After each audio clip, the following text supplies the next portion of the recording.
Hello and welcome back. We're reading, of course, Harry Potter and the Chamber of Secrets. But before we start reading again, I want to show you something amazing that I received today.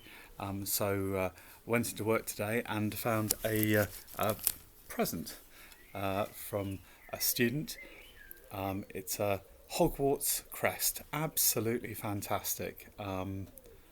Absolutely gobsmacked. It's just fantastic. So this is going to take pride of place in my office. So to the student who gave it to me, thank you very much. It's very much appreciated. Thank you. Now, where were we? We were up to Chapter 7, Mudbloods and Murmurs. Harry spent a lot of time over the next few days dodging out of sight whenever he saw Gilderoy Lockhart coming down the corridor. Harder to avoid was Colin Creevey, who seemed to have memorised Harry's timetable. Nothing seemed to give Colin a bigger thrill than to say, "All right, Harry, 6 or 7 times a day and hear, 'Hello, Colin,' back." However exasperated Harry sounded when he said it. Hedwig was still angry with Harry about the disastrous car journey, and Ron's wand was still malfunctioning, surpassing itself on Friday morning by shooting out of Ron's hand in charms and hitting tiny old Professor Flitwick squarely between the eyes, creating a large throbbing green boil where it had struck. So with one thing and another, Harry was quite glad to reach the weekend. He, Ron and Hermione were planning to visit Hagrid on Saturday morning. Harry, however, was shaken awake several hours earlier than he would have liked by Oliver Wood, captain of the Gryffindor Quidditch team. "What's the matter?" said Harry, groggily. "Quidditch practice," said Wood. "Come on." Harry squinted at the window. There was a thin mist hanging across the pink and gold sky. Now he was awake, he couldn't understand how he could have slept through the racket the birds were making. "Oliver," Harry croaked, "it's the crack of dawn." "Exactly," said Wood. He was a tall and burly 6th year, and at the moment his eyes were gleaming with a mad enthusiasm. "It's part of our new training programme." "Come on, grab your broom and let's go," said Wood heartily. "None of the other teams have started training yet. We're going to be first off the mark this year." Yawning and shivering slightly, Harry climbed out of bed and tried to find his Quidditch robes. "Good man," said Wood. "Meet you on the pitch in 15 minutes. When he'd found his scarlet team robes and pulled on his cloak for warmth, Harry scribbled a note to Ron explaining where he'd gone and went down the spiral staircase to the common room, his Nimbus 2000 on his shoulder. He'd just reached the portrait hold when there was a clatter behind him and Colin Creevey came dashing down the spiral staircase, his camera swinging madly around his neck and something clutched in his hand. Notice he's a comic character, you can tell that, the alliteration, Colin Creevey. Anyway. "I heard someone saying your name on the stairs, Harry. Look what I've got here. I've had it developed, I wanted to show you." Harry looked bemusedly at the photograph Colin was brandishing under his nose. A moving black and white Lockhart, Gilderoy Lockhart, was tugging hard on an arm Harry recognised as his own. He was pleased to see that his photographic self was putting up a good fight and refusing to be dragged into view. As Harry watched, Lockhart gave up and slumped, panting against the white edge of the picture. "Will you sign it?" said Colin eagerly. "No," said Harry flatly, glancing around to check that the room really was deserted. "Sorry, Colin, I'm in a hurry. Quidditch practice." He climbed through the portrait hole. "Oh wow, wait for me, I've never watched a Quidditch game before." Colin scrambled through the hole after him. "It'll be really boring," Harry said quickly, but Colin ignored him, his face shining with excitement. "You were the youngest house player in 100 years, weren't you, Harry, weren't you?" said Colin, trotting alongside him. "You must be brilliant. I've never flown. Is it easy? Is that your own broom? Is that the best one there is?" Harry didn't know how to get rid of him. It was like having an extremely talkative shadow. I don't really understand Quidditch," said Colin breathlessly. "Is it true there are 4 balls and 2 of them fly around trying to knock people off their brooms?" "Yes," said Harry heavily, resigned to explaining the complicated rules of Quidditch. "They're called bludgers. There are 2 beaters on each team who carry clubs to beat the bludgers away from their side. Fred and George Weasley are the Gryffindor beaters." "And what are the other balls for?" Colin asked, tripping down a couple of steps because he was gazing open-mouthed at Harry.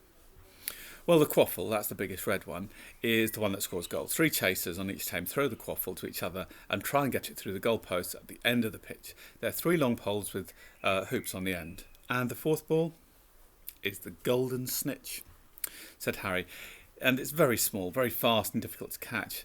But that's what the seeker's got to do, because a game of Quidditch doesn't end until the snitch has been caught, and whichever team's seeker gets the snitch earns his team an extra 150 points. "And you're the Gryffindor seeker, aren't you?" said Colin in awe. "Yes," said Harry as they left the castle and started across the dew-drenched grass. "And there's the keeper too. He guards the goalposts. That's it, really." But Colin didn't stop questioning Harry all the way down the sloping lawns to the Quidditch pitch, and Harry only shook him off when he reached the changing rooms. Colin called after him in a piping voice, "I'll go and get a good seat, Harry," and hurried off to the stands. The rest of the Gryffindor team were already in the changing room. Wood was the only person who looked truly awake. Fred and George Weasley were sitting puffy-eyed and tousle-haired next to fourth-year Alicia Spinnet, who seemed to be nodding off against the wall behind her. Her fellow chasers, Katie Bell and Angelina Johnson, were yawning side by side opposite them. "There you are, Harry. What kept you?" said Wood briskly. "Now, I wanted a quick talk with you all before we actually get onto the pitch, because I spent the summer devising a whole new training programme, which I really think will make all the difference." Wood was holding up a large diagram of a Quidditch pitch, on which were drawn many lines, arrows and crosses in different coloured inks. He took out his wand, tapped the board, and the arrows began to wiggle over the diagram like caterpillars. As Wood launched into a speech about his new tactics, Fred Weasley's head drooped right onto Alicia Spinnet's shoulder, and he began to snore.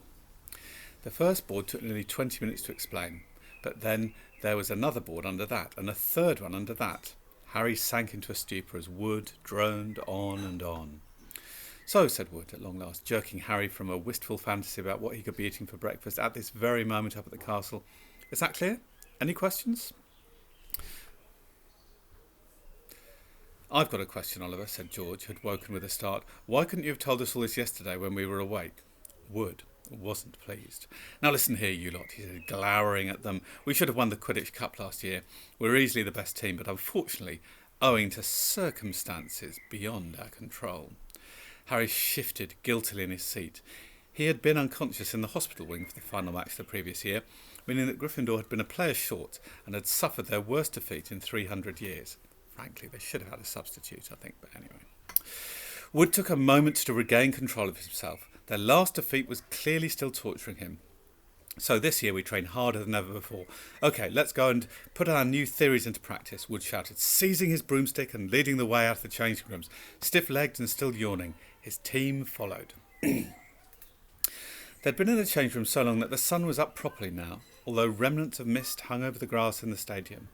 As Harry walked onto the pitch, he saw Ron and Hermione sitting in the stands. "Aren't you finished yet?" called Ron incredulously. "Haven't even started," said Harry, looking jealously at the toast and marmalade Ron and Hermione had brought out of the Great Hall. "Wood's been teaching us new moves." He mounted his broomstick and kicked at the ground, soaring up into the air. The cool morning air whipped his face, waking him far more effectively than Wood's long talk. It felt wonderful to be back on the Quidditch pitch. He soared right around the stadium at full speed, racing Fred and George. "What's that funny clicking noise?" called Fred, as they hurled around the corner. Harry looked into the stands. Colin was sitting in one of the highest seats, his camera raised, taking picture after picture, the sound strangely magnified in the deserted stadium. "Look this way, Harry, this way," he cried shrilly. "Who's that?" said Fred. "No idea," Harry lied, putting on a spurt of speed that took him as far away as possible from Colin. "What's going on?" said Wood, frowning as he skimmed through the air towards them. "Why's that first year taking pictures? I don't like it. He could be a Slytherin spy, trying to find out about our new training programme." "He's in Gryffindor," said Harry quickly. "And the Slytherins don't need a spy," Oliver said George. "What makes you say that?" said Wood testily. "Because they're here in person," said George, pointing. Several people in green robes were walking onto the pitch, broomsticks in their hands. "I don't believe it," Wood hissed in outrage. "I booked the pitch for today. We'll see about this." Wood shot towards the ground, landing rather harder than he meant to in his anger, staggering slightly as he dismounted. Harry, Fred and George followed.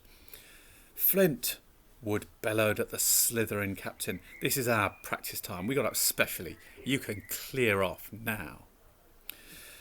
Marcus Flint was even larger than Wood. He had a look of a trollish cunning on his face as he replied, "Plenty of room for all of us, Wood." Angelina, Alicia and Katie come over too.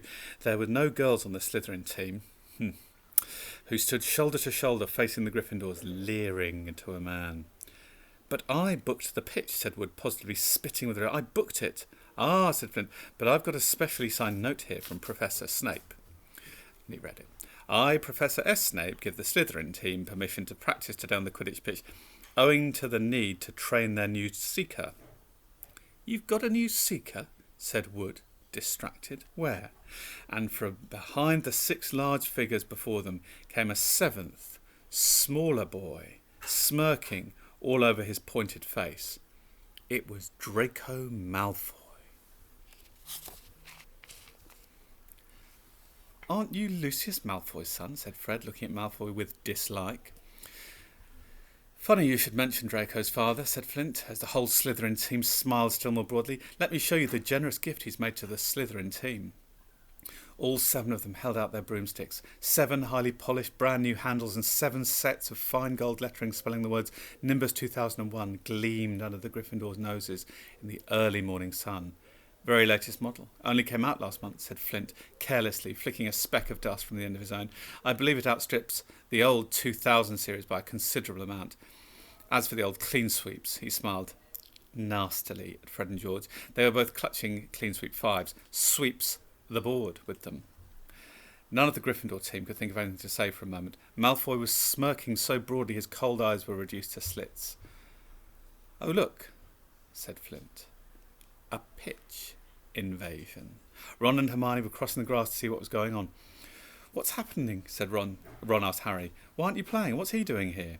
He was looking at Malfoy, taking in his Slytherin Quidditch robes. "I'm the new Slytherin Seeker, Weasley," said Malfoy smugly. "Everyone's just been admiring the brooms. My father bought our team." Ron gaped open-mouthed at the 7 superb broomsticks in front of them. "Good, aren't they?" said Malfoy smoothly. "But perhaps the Gryffindor team will be able to raise some gold and get new brooms too. You could raffle off those clean sweep 5s. I expect a museum would bid for them." The Slytherin team howled with laughter. "At least no one on the Gryffindor team had to buy their way in," said Hermione sharply. "They got in on pure talent." The smug look on Malfoy's face flickered. "No one asked your opinion, you filthy little mudblood," he spat.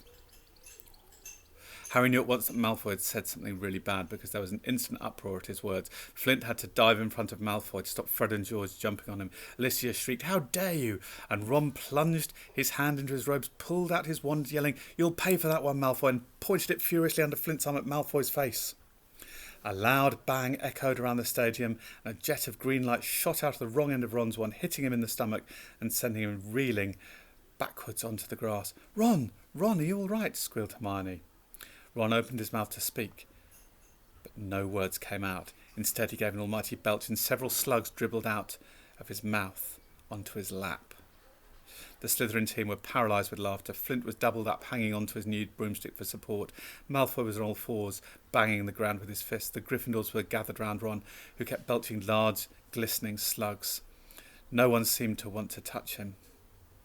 "We'd better get him up to Hagrid's. It's nearest," said Harry to Hermione, who nodded bravely, and the pair of them pulled Ron up by the arms. We'll leave it there.